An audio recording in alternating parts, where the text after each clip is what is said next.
Hi, I'm Chloe Zales, Senior Recipe Developer at HelloFresh, and this is HelloFresh Cooking Tips 101.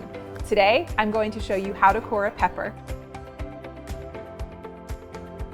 The technique of coring just means removing the pepper's inside seeds and ribs so you can focus on the flesh of the pepper, which is the part you'll be working with. First, I'll show you how to core a bell pepper. I'm using a chef's knife from OXO. It has a soft handle and a comfortable grip that won't slip, even when wet. Slice off the top and bottom of the pepper.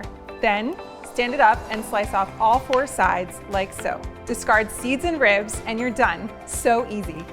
If you're working with a smaller pepper, such as a jalapeno, slice off the ends so you can stand it up on a flat surface. Then, slice off all four sides, and discard the ribs and seeds along with the stem.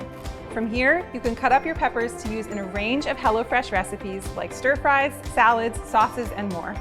Thanks so much for watching. I hope this was helpful.